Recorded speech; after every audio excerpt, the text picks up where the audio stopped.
talk that have actually honored who I was today to share my heart with you guys.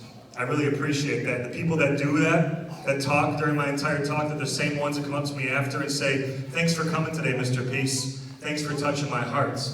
And I get it because I was the person in the back putting the speaker down during the entire assembly when I was your age. But I'm happy to be here to share my heart with you guys, to give all that I have, to know that we can always choose kindness no matter what, and we can always choose love. I spoke at a school. 2 weeks after I spoke, I got an Instagram message from a kid named John. He said he got tripped in the hallway by this bully.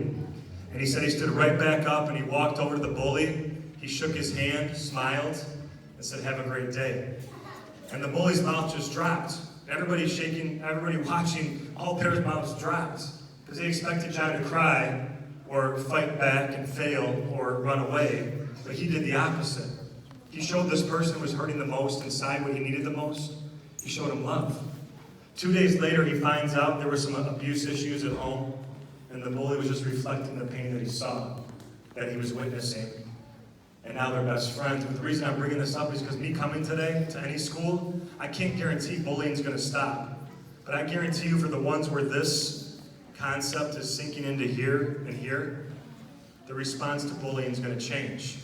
So many students, they write me letters, thank you cards, posters, books, poems. But the one that really touched my heart was from a kindergartner. Where are my kindergartners at?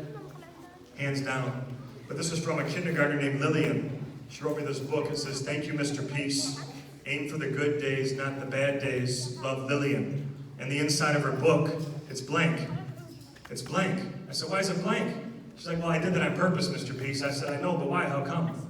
She said, well, because, Mr. Peace, it's up to us how our life is going to look, how our story is going to look. If we're going to show more love or hate, if we're going to treat people good or bad, it's up to us. This is a 5-year-old. A 5-year-old choosing kindness, love, and peace. If a 5-year-old can do this, all of us can and should do this. MLK, he said, Dr. King said, I decided to stick with love because hate is too great a burden to bear. And guys, the need to do this is beyond there. I spoke at a school, had a 4th grader named Jamie. Right after my talk, she ran down the aisle, and she just ran up to me, and she just fell into my arms, and she was crying nonstop. I said, take a few breaths.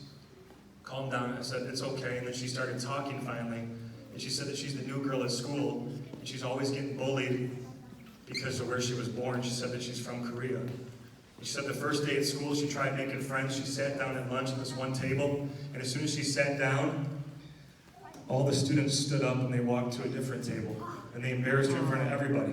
So then she tried the second table, and the same thing happened. Everybody stood up and walked to another table. They humiliated her in front of everybody. So then she tried the third table, and she sat down next to this girl named Anaya, and Anaya looked at Jamie and said, you can sit here, you can stay. And now they're best friends. But what's so cool about this is that now Jamie, because she knows how it feels to be alone, she makes it her job. If anybody else is sitting alone at lunch, she asks them to sit by her. And on recess, they got something called a buddy bench. I don't know if you guys have that here now. But they got a buddy bench on recess, and she became a student leader. So if somebody's alone on the buddy bench and needs a friend to play with her, she asks that person to play with her. And then Anaya, Mackenzie, and this other girl, Anaya, Jamie, and this other girl named Mackenzie, they took it up a notch. It's them over here. They started a club, Mr. Peace Club. I said, what's that? They said, well, you put your name down, the date you join, people you think need a friend or need more love, and you go be their friend. She said, just recently she reached out to me, they're up to 75 members. 75 students are in their club. 75. These 3 4th grade girls, they changed the whole culture of their school to one of kindness because that's what they wanted. I just spoke in South El Monte near LA a couple months ago. Before I left, had my stuff packed up, they had a kindness club they started. They had 20 members before I left. Guess number 20 was? Principal. Principal joined. And I just joined a club. I'm number 28. But listen, whether you call it the kindness club, the key club, whatever you want to call it, all of you guys have this power to make a difference if you choose that, if you choose love. If something I shared today touched your heart, can you raise your hand? If something I shared touched your heart? Hands down. That means you guys were given a gift. I've only had about an hour with you. But if I can touch your heart in less than an hour, key, think about the difference you can make in someone's life over the rest of the school year, over a whole lifetime, right? And see, every talk I give, I pick about 10 or 12 bracelets to wear. These become my strength and my armor. I have thousands of these. But I wear these as my strength because they're all from students like you that said, thanks for coming today, Mr. Peace. Thanks for touching my heart. And if something did touch your heart, that means you have a big heart. And now it's up to you to go share that gift, right? By how you treat people. If you take a look around this room, these people sitting in these chairs and standing up around you, these people love you like you're their own kids, like your family. And if something is on your heart that you and I don't have time to talk about today, I want you guys to reach out.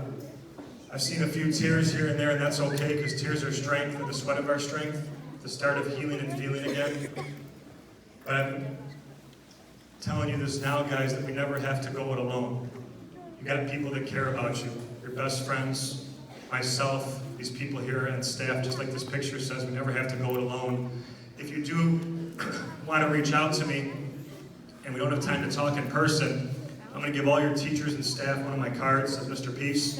On the back is all my contact information. They can make copies for you guys. If you want to memorize it right now, you can. MrPeace.org is the website. On there you can find all the social media.